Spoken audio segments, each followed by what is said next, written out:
What's up, everybody? My name is Rolonsky DeRoe, and I am a mental health advocate in school right now to become a therapist.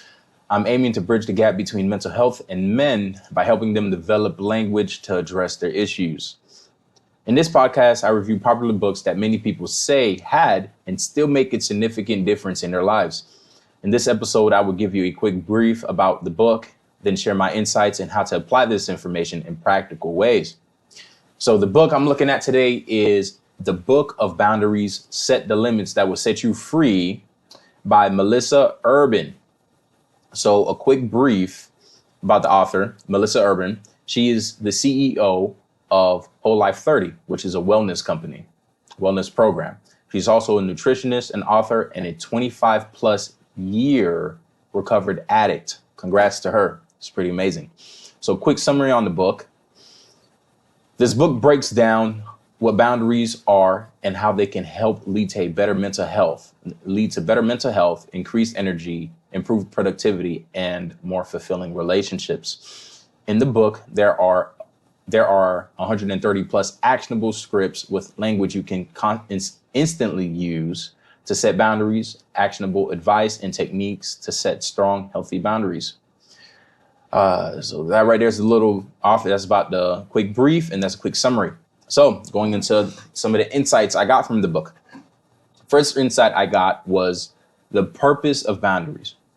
So Melissa Urban describes a boundary. Boundaries are clear limits that you establish around the ways you allow people to engage with you so that you can keep yourself and your relationships safe and healthy. Now, why do we need boundaries? We need them because we all have limits that we are willing to accept, and boundaries allow us to live within our limits in a practical way. So boundaries are limits we establish around the ways we allow people to engage with us so we can keep ourselves and our relationships safe and healthy. Why we need them is because we all have limits. It's very important to remember. Everybody has limits. And this is why we need boundaries. We are not okay with everything that I'm okay with. My wife is not okay with. Everything my wife is okay with, I'm not okay with. And guess what? If we're not okay with it, it shouldn't be happening, or at least we need to put some type of limit around it. And what a boundary does, the definition of boundary, what it does is allow us to put limits around it in a practical way, which means that we could have our limits and still show up in a sociable way, still communicate with others and be around people and not just run off, right? So that's why boundaries are very, very important. Next thing is that it doesn't matter if you have a boundary that is big or small. If it matters to you, that is enough to set a boundary. That's another big one right there too. Sometimes when you try to set a boundary, and I'll go into this a little bit later, but sometimes when you try to set a boundary, people will try to judge if your boundary is relevant and if it is important enough for you to set it. And that doesn't matter.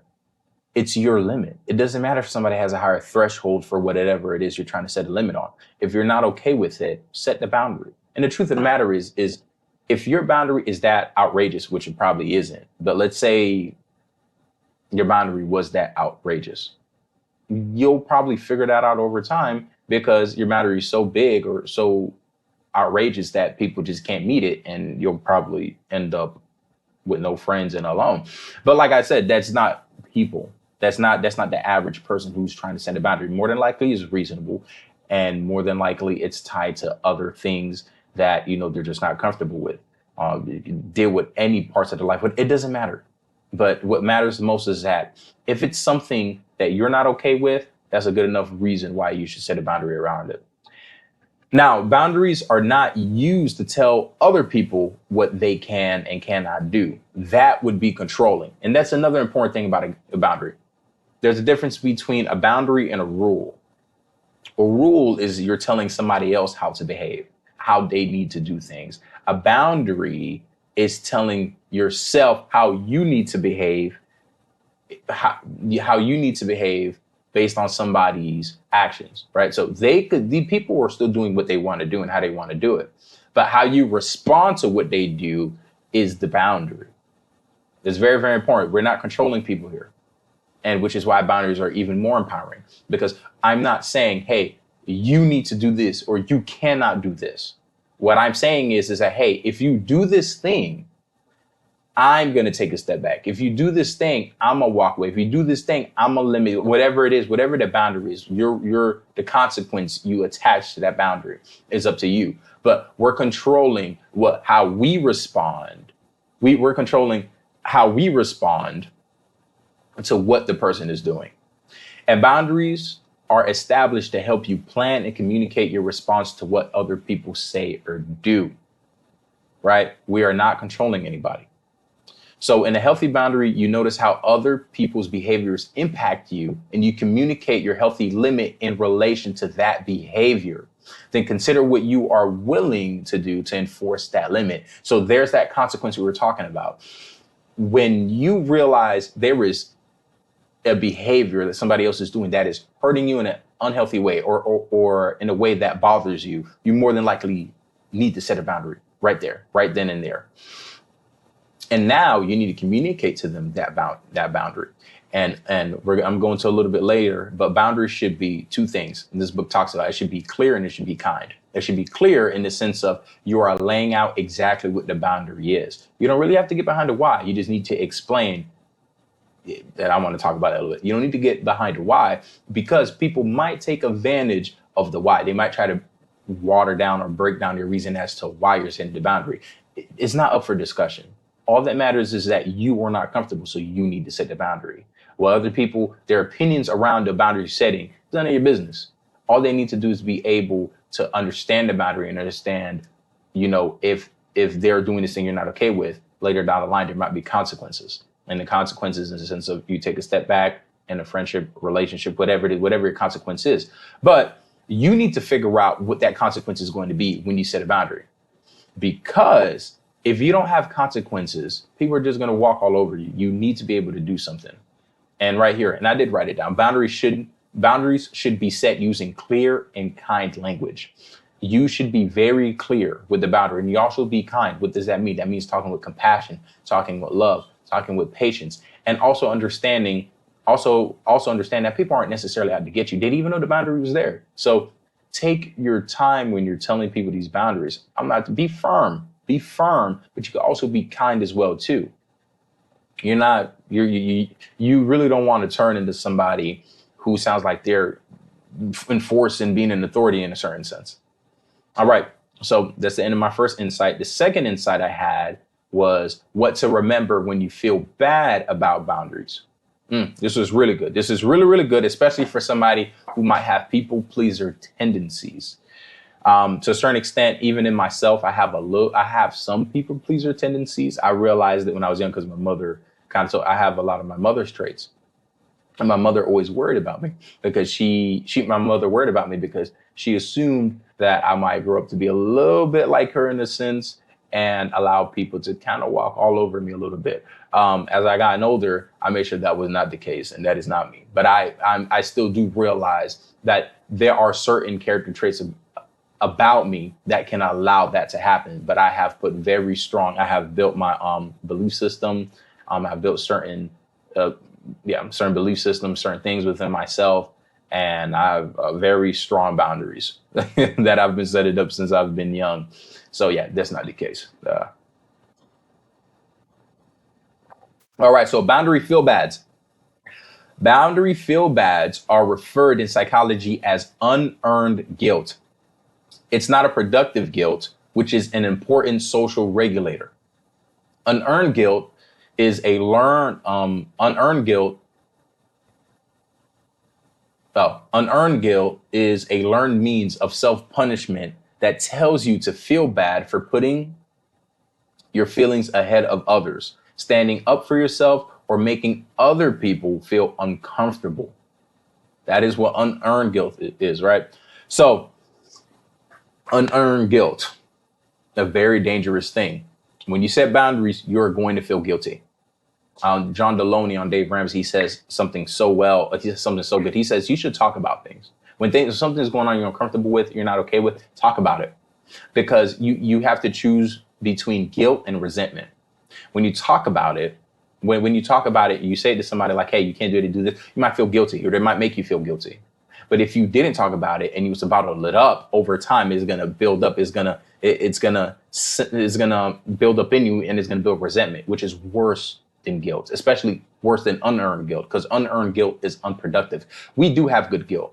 So where you do something wrong in society and people are like, hey, you do something wrong and you feel that sense of guilt, that's a conviction. That's a good thing. That means that you are a social animal and you do care to a certain extent how people feel about you or your behaviors or the things that you do, which is important. That is productive guilt. It helps you it helps you be better, do better.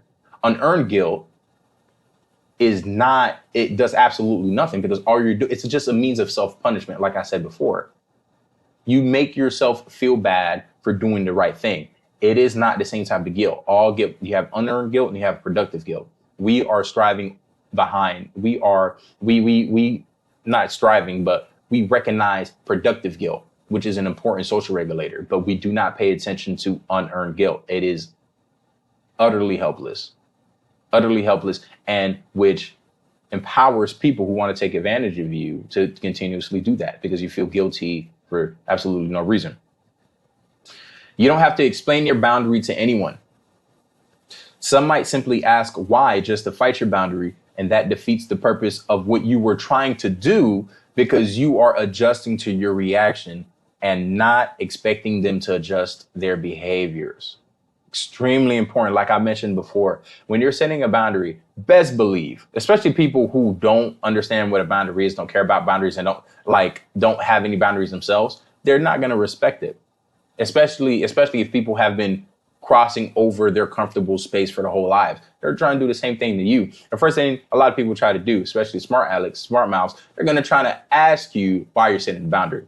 That's a no-go. You don't have to explain the boundary to anybody, because you're not asking them to change. You're just telling them what you don't like them to do. You don't have to tell them about your traumatic experience. You don't have to tell them if it's big, if it's small. You have to tell them what it's tied to, the things you've been through. If it's a boundary, it's a boundary. That's all that matters. You don't owe anybody an explanation. Simple as that. I know I sound kind of stern right now, but it's the truth of the matter. Especially when you're setting boundaries, you kind of have to adopt this mindset, because some people will get very raunchy with you. They'll get very tight, and they'll get very tight with you when you're trying to set a boundary on them, because it might make them feel uncomfortable. And it's something that they don't like, or it's something that they've been doing, which is even worse. If you've been allowing somebody to do something for so long and now you're telling them, hey, you can't do that anymore, best believe they're going to feel some type of way. This is the truth. They're going to feel some type of way. But if you know it's something that isn't good for you, it's unhealthy for you, you need to set the boundary. You have to set the boundary. You should learn to set the boundary. And it does. And I'll say this as well, too.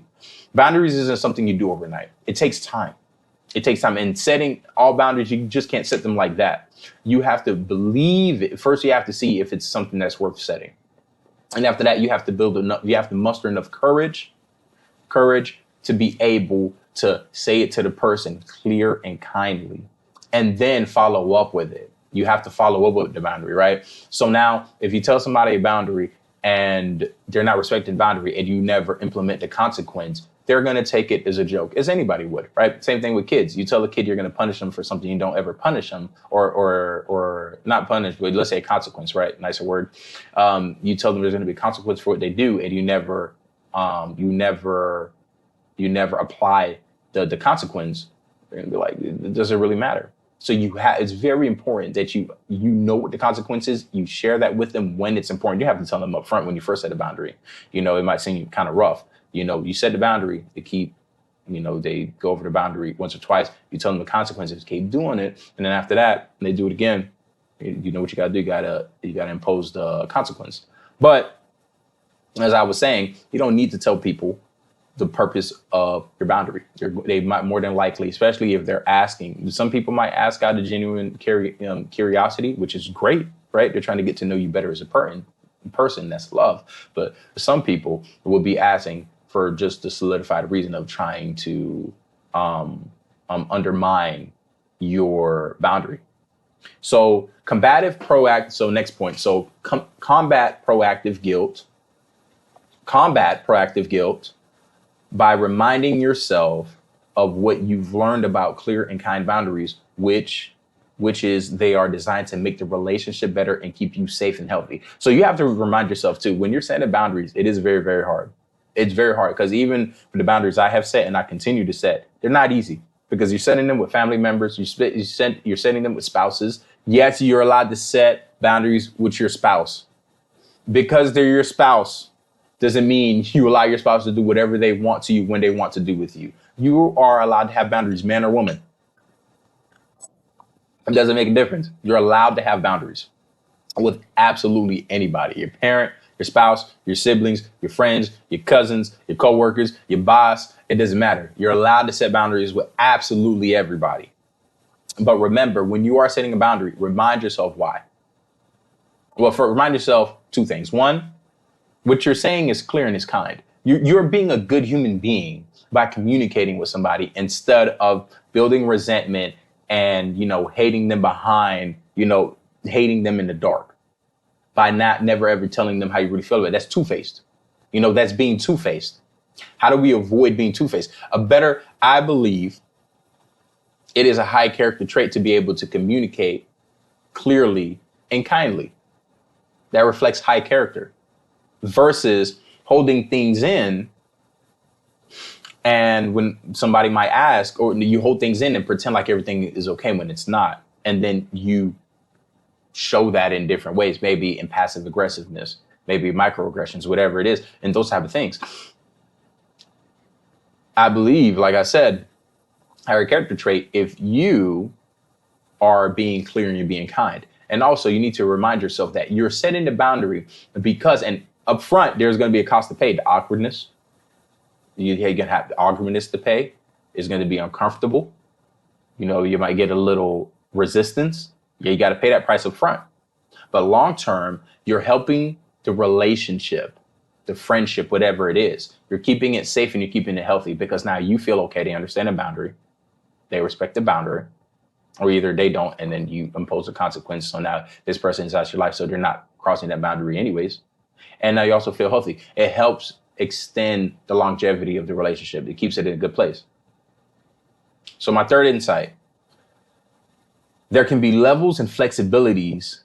There can be levels and flexibility to the boundaries you set. So in the book, and all these insights I'm getting are parts of the book that I felt like that really stood out to me per se, right? It was a really good book. All of it was good. But these are parts that pointed out the most to me. And I want to revisit something before I get into Insight 3. Melissa Urban has, and I kid you not, I was really impressed with this. She has 130 plus actionable scripts in the book with the language you need to say it, like how you need to say it. Like it's really detailed and it's really, really good because a lot of times people talk about how you can help yourself, how you should help yourself, but they don't have the how, and let alone they don't have written out scripts with actual situations more than likely you run into. And I'm gonna go into that a little bit later. I wrote down some scripts that I really, really like that apply to me. And I'm gonna share with you guys. I'm pretty sure you guys could relate to some of the things I'm gonna share. But to be able to get a book to where you could open it up, see the situation that you're probably going through, and then use the same exact words that she has. And she did her best to make it sound as natural and human as possible. Of course, you got to put your little twang on it, whatever it is, switch the words around so you don't sound like a robot, but it's a really, really good script. Really, really good scripts. So going back to Insight 3. So there are levels and flexibility to the boundaries you set.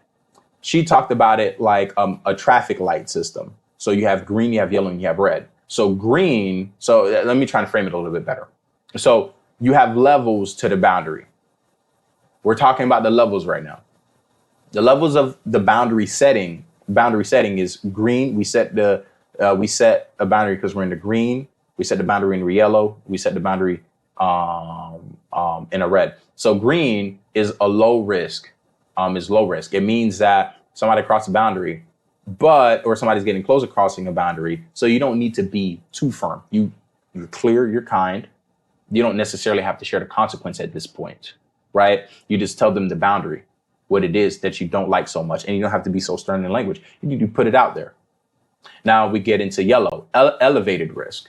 And I might not be explaining it perfectly how she would, but I'm doing my best. So now yellow, elevated risk. So now somebody has done something 2 or 3 times, more than one time, and you're uncomfortable. You feel it building up. So now you share your boundary, but you're a little bit more firm about it. At this point, you can share You can share the consequence depending on how you feel. You use your discernment and your judgment. But around this point, you might share, you know, the consequence or not. But at this point, you're using firmer language, as she explained. And now you have the red. You have red. Severe risk. Your firmness with the boundary increases with the level of risk. So the higher the level of risk from green, yellow to red, so does your firmness in language with the boundary.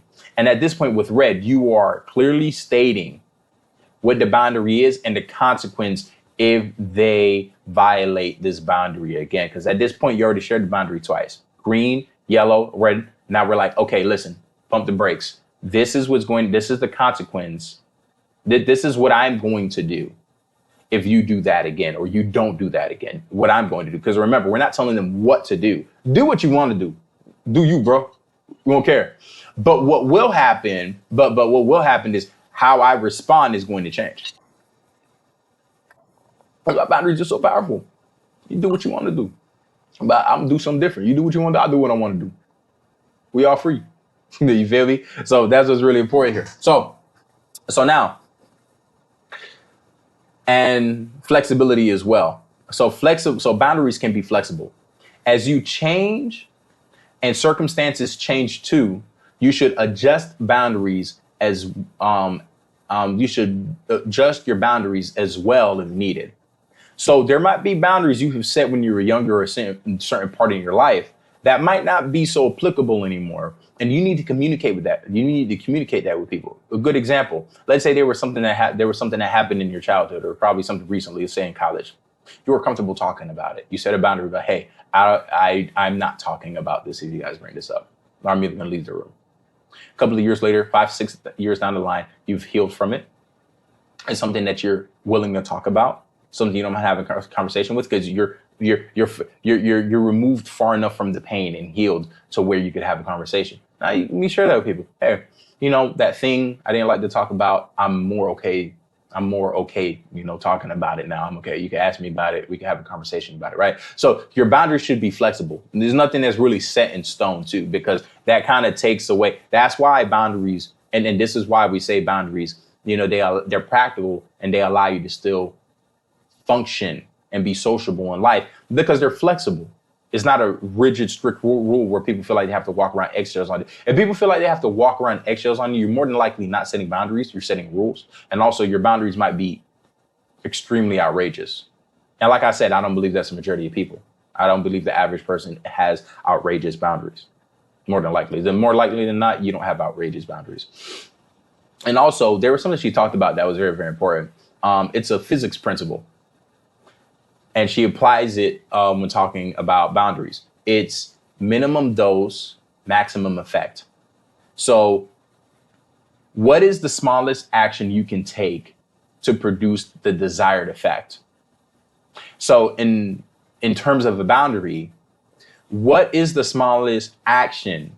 So how clear and kind you are, or what do you have to do? What is the smallest action you could do to communicate to somebody that they did something that you didn't like and you wouldn't like them to do that again? That's very, very important, because remember, boundaries could get really, really mucky and yucky and messy. And I understand everybody is not as forthgoing or as vocal or as okay as just being straightforward, like, hey, stop this and that, So if you're a little bit more on the people pleaser side, you don't like to injure people, you don't like conflict, whatever it is, this is very important for you, because you don't have to come out extremely strong. What is the smallest action you could do to get the desired effect? What is it that you want done? And you thinking that through and finding out what is the smallest action you could do by getting the desired effect, especially if you don't want too much, if you don't want to be just straight, in somebody's face with the words, hey, I don't like this. Not like this and that. Don't do this. If you do this again, this is what's going to happen. If you're not that person, everybody's not like that. I'm kind of like that a little bit at some point. Even me, at some point, I don't like to be like that all the time, because you kind of turn into a butt. Everybody's like, well, who put a stick up your butt? I've been told that multiple times. I'm okay with it, but sometimes it gets annoying. It does get annoying sometimes, and sometimes you want to be a little bit more chill, more loose. So yeah, it's very important. What is the minimum action? What is the smallest action you could do and to produce the desired effect? Because once they're doing what you need them to do or you don't want them to do, then you're good. You don't have to take any bigger steps. All right, insight 4. Boundaries take real effort and time to implement. Boundaries take real effort and time to implement. So if you've never had boundaries before, it would take time for it to feel and sound more natural. That's something else as well too. And talking about the scripts, going back to the scripts, she did mention this. If you're new to boundaries, you're not gonna. You're new. Anytime you're doing anything that's new, it takes time for you to develop the skills, the language, the comfortability with that thing. It's the same thing with boundaries. It's going to be awkward at first. It's going to be weird. It's going to be slow. You're going to mess it up at times. You're going to have to adjust, have a conversation more than one time. Hopefully you're not having this conversation more than one time with somebody who already hates the boundary and is trying to find a way to like mess with your mind. Like, oh, well, you said it like this or you did it like that. This and that. You know, somebody who's being a butt, giving you a hard time, you know, and they realize you probably had some cracks in your boundary because it's the first time you're setting it and you're being a butt. More than likely, somebody like that probably shouldn't be around to begin with anyway. That's my opinion though, but you know, that's my opinion if they do it like that. But if you've never had a boundary before, it would take time for it to feel and sound more natural, for it to feel natural and sound natural. When you meet somebody, and I've met people like this, I'm also like this too, but I've met some people that are even better than me. When you meet somebody who is used to setting boundaries, don't play. They don't play the radio. They don't play no radio with you. They let you know, no, I don't like that. Back it up. Stop. Don't play with me. Like they let you know straight up. And it's not that. They will make it awkward for everybody. They don't care about your comfortability because they're used and natural. If you met somebody like that, it's like, oh yeah, I don't play with them. More than likely, that person has boundaries. And like, think about it first. And think about that person is like, yeah, this person a little bit more loose, or this teacher. Think about a teacher. Think about your teachers real quick. There are certain teachers all students know they have some leeway with, and some teachers they just know they're not even gonna try. Same thing with parents. There are some parents, you know, yeah, I can slide with this parents a little bit, whatever, this and that. And there's some parents, you know, you ain't even going, there's no point. Because it's not going to be good for anybody. More than likely, those people who are like that are better at setting boundaries or either have set boundaries and are very comfortable with it. They are not worried about how people are going to perceive them or what people think or other people's opinions. Because what they care more about is their autonomy. They care more about their autonomy, their safety, right? And then being able to feel comfortable in the spaces they are in. I love using my notes. When I use my notes, I sound so much more clear. And for the longest, so this is a tangent. For the longest, I felt like I didn't have to use notes. I had to memorize everything. We ain't doing that no more. Because one, enough content's not gonna get made. And then two, I'm forgetting what I'm talking about. We're gonna use these notes. I'm young anyways. I'll probably memorize this stuff sometime in the future. But right now, these notes, they getting used. I'm having a good time right now. I'm having a good time. I can't lie. Second thing, learn how to communicate boundaries in your own language that sounds like you. Extremely important. Even though Melissa did her best to make it sound natural, at the end of the day, like I said, we all have a twang in the way we speak. If you want people to take your boundaries serious, you have to learn how to say it in your words. So the person feels like they're talking to you. And the last thing you want to happen is the person to feel like somebody else was giving you this information. Because they're like, hold on. Not only did I never hear you say this before, it doesn't even sound like your words. It's almost like when you get a text message, you ever got a text message from somebody that you know, but there's a text message that came through and you can't put your finger on it. It's like it came from somebody else, and it probably did. It's because the way they said it. So you need to learn how to integrate your everyday language into you setting a boundary, which is why it takes time and practice. But you do need to learn how to make it sound more like you so people take it seriously. It's the same way, even like with me recording like this. This is how I sound on a day-to-day basis, more than likely. Sometimes I might have a little bit more twang, or sometimes I might be a little bit more uptight. But the truth of the matter is that even with me, on how I communicate this type of information or these things that I'm doing, how do I integrate RJ Rolonsky into this stuff? So it sounds like me, so I don't sound like a whole nother person. If somebody meets me in real life that's not on the internet, or either my friends or family hear me on here, they're not like, yeah, this Who is this dude? We don't want that. We don't want it. You want to sound natural. You want to sound natural. And also practice saying your boundaries out loud until it feels easy and confident to you. So practice saying them out loud in the mirror. Like I have a mirror in the back right here. You should practice saying your boundaries out loud multiple times to yourself until you're confident and comfortable and it's easy to say. Practice makes perfect. Hey, listen, y'all, practice makes perfect. So insight 5, this is my favorite insight. Here are some examples of my favorite boundary topics in the book. So these are topics that Melissa wrote down in the book. And I'm telling you, this is an amazing read. And there's a lot of scripts. You can pick this book up, leave it in your house, wherever you're at, and you can open it up to a certain section. She did a really good job breaking down this book. She broke it down, dealing with spouses, dealing with family, dealing with friends, dealing with work, dealing with a whole other different type of situations, a whole lot of good stuff. It's a really good 130 plus scripts telling you how to deal with a lot of these issues, these topics. I'm going to go over the ones that stood out to me the most. And I really liked. Being micromanaged, even though you are very good at your job.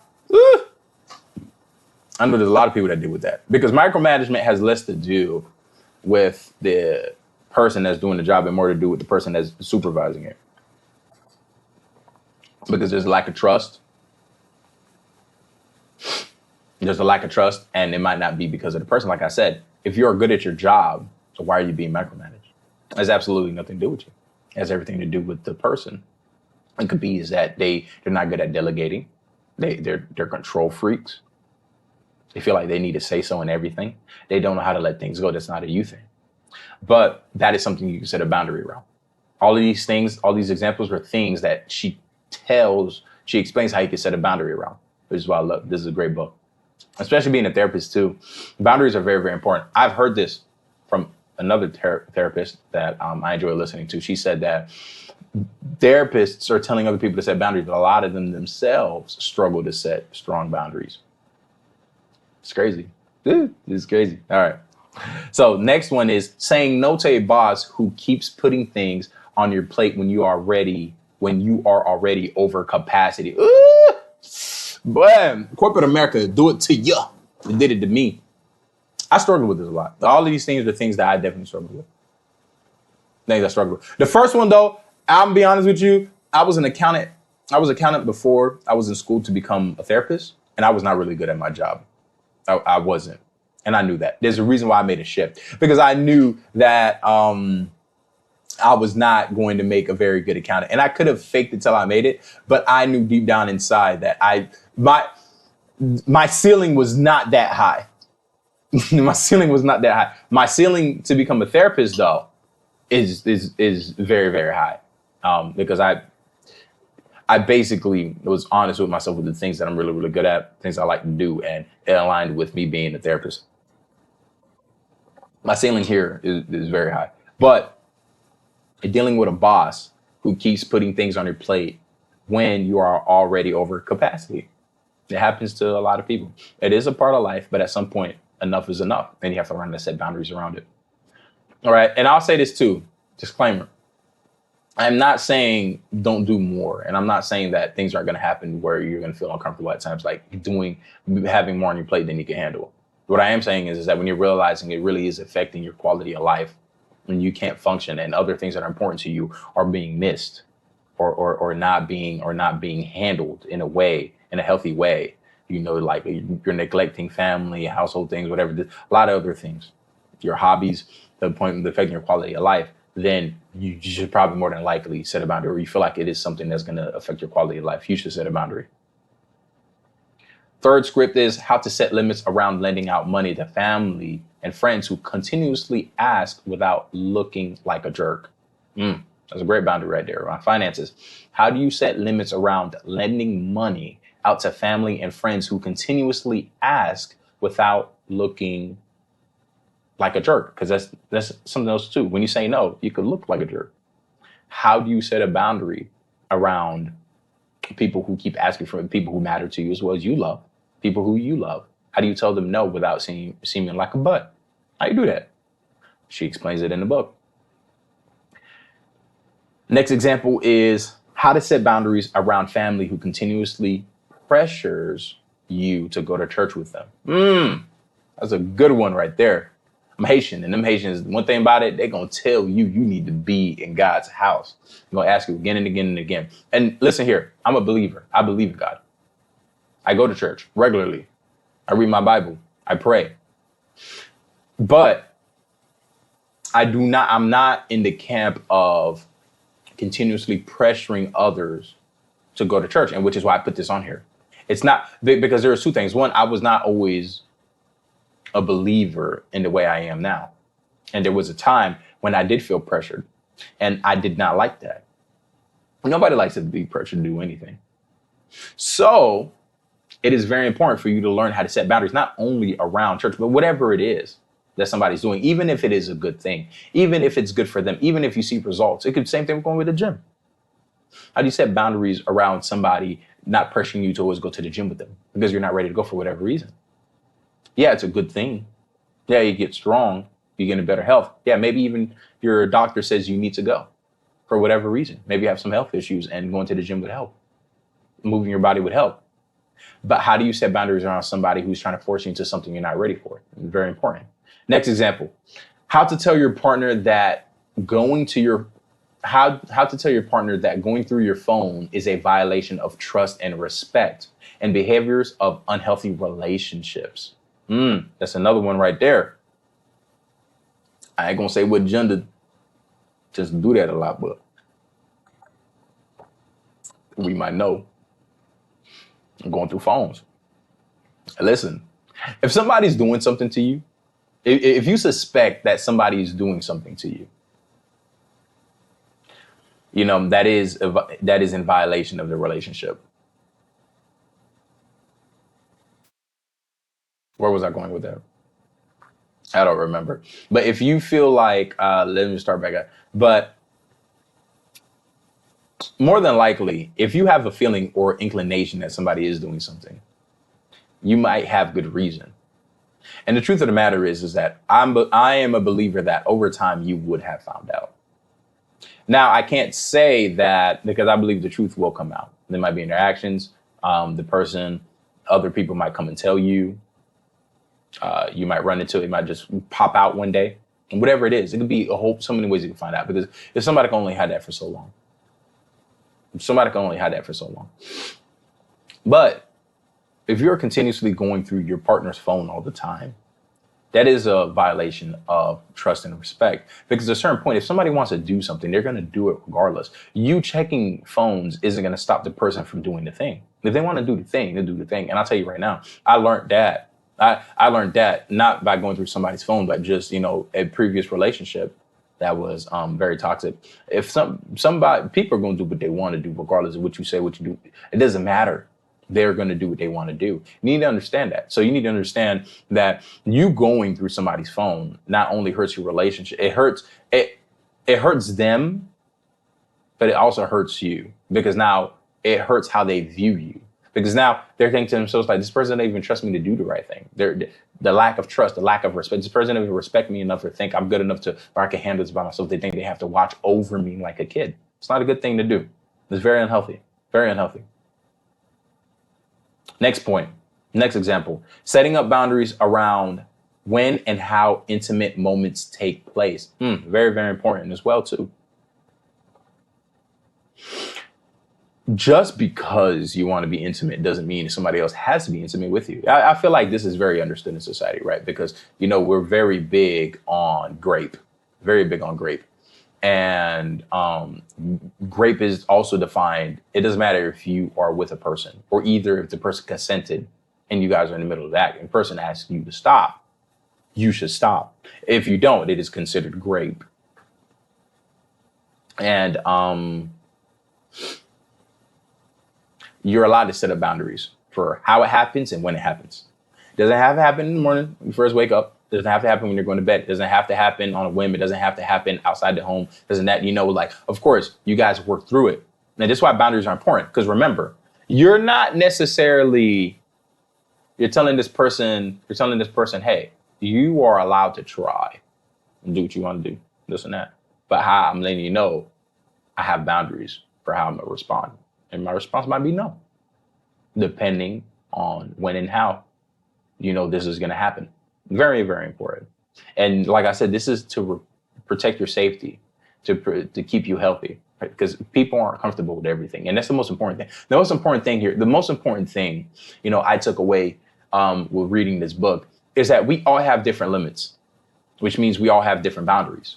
And what's more important than trying to find the perfect boundaries is finding like the perfect know all be all boundaries. It's about finding out who you are as a person and where your limits are, so you can set boundaries around the things that you really, really care about and you feel like are very important to you. And also allows you to get to know other people better. You become a better person, when you have your own boundaries, and because you're also going to listen to other people's boundaries as well. Because if you have something, you're going to respect that somebody else has them too. You're going to be more aware to it. Everybody should read this book, in my opinion. All right. So the next example, making commitment to go to the gym and keeping. Oh, so this is more of a self boundary. So you can have boundaries. You can have boundaries that are consequential, to others. And you have boundaries that are consequential to you. So for this boundary right here, I like this one a lot. Making a commitment to go to the gym and keeping that promise to yourself. So you can put a boundary around that as well too. How? You put a boundary around going to the gym by telling yourself, hey, I want to go to the gym 3 times a week.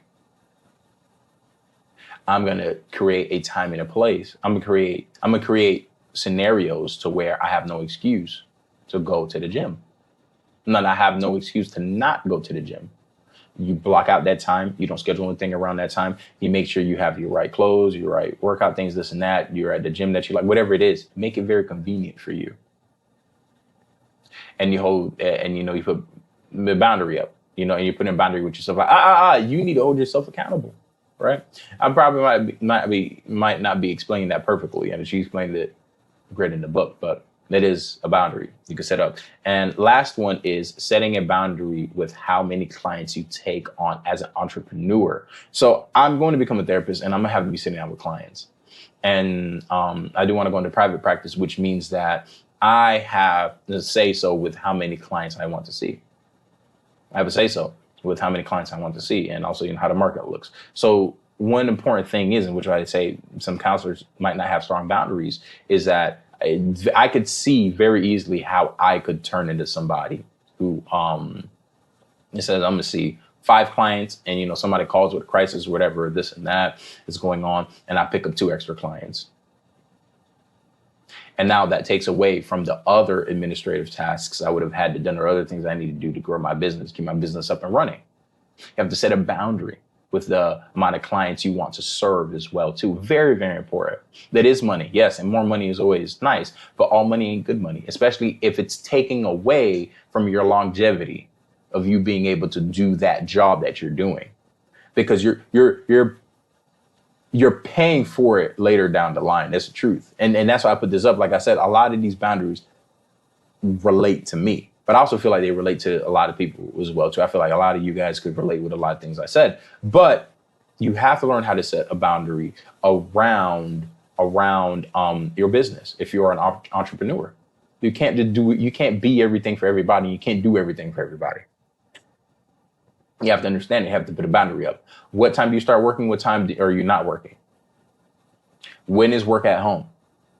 And listen, like I'm saying, and also remember what I'm saying. I'm not saying that this has to be. There are people out there who don't mind working day in and day out, who don't mind being a call away at 2 a.m., 3 a.m. in the morning. I'm thinking about somebody right now that I know. There are multiple people I know that are like that, and they love their lives.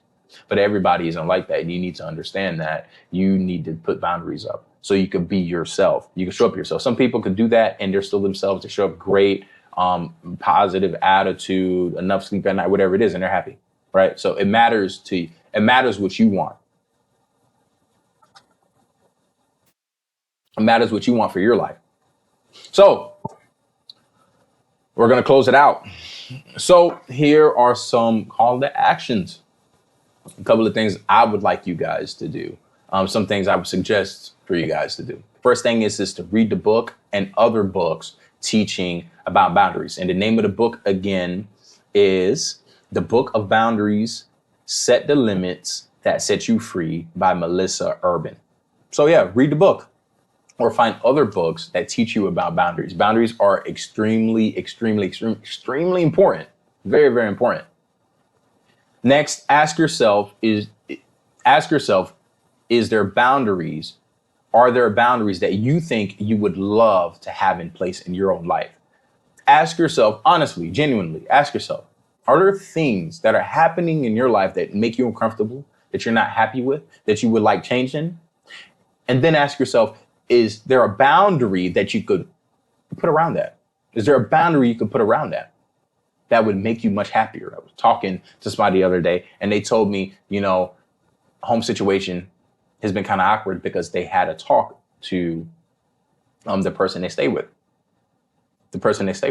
And they said that they felt so much better.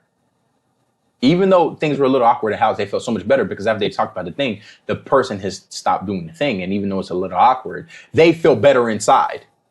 And you see, and this is where that unproductive guilt we were talking about, I'm shaking my camera a little bit, but this is the unproductive guilt we're talking about. You need to understand the difference between unearned guilt and productive guilt. It's going to be a little awkward, but if you set a boundary in place and you feel better, the person not doing the thing, and you would take the awkwardness over the thing that was actually being done, then you did a good job. That's what matters most. The third thing, try implementing easier boundaries to start with and gradually implement more difficult ones. And this is as well too, right? You're climbing the ladder. You don't want to start off with the biggest boundaries. And listen, you might just need to. You might need to start off with a bit. It's all up to you. If you have a very big boundary, it's very big, but it's very important and life-changing for you, take a shot at it. And you might do it wrong. You might mess up this and that, but set it in place. It doesn't have to be perfect, right? We're not striving behind perfection. We're not striving for perfection. We're striving for progress. We're striving to get better, progression. We're not striving for perfection. We're striving for progression. I like that. We're not striving for perfection. We're striving for progression. And that's more important. Fail forward. But if need be, implement smaller boundaries first, and then gradually work your way up as it becomes more boundaries become more natural to you. Your language gets better around boundaries. You sound more like yourself. You build confidence in you stating a boundary with the consequences and being able to stick with it. All right, so that's it. Thanks for listening. And if you enjoyed the show, please subscribe and follow me on my socials. I have Instagram, Facebook, Threads. On Threads, I write a lot. I like to write a lot. So you can follow me on there too. And my handle is Rolonsky DeRote on Instagram, TikTok, and Threads. And until next time, thank you.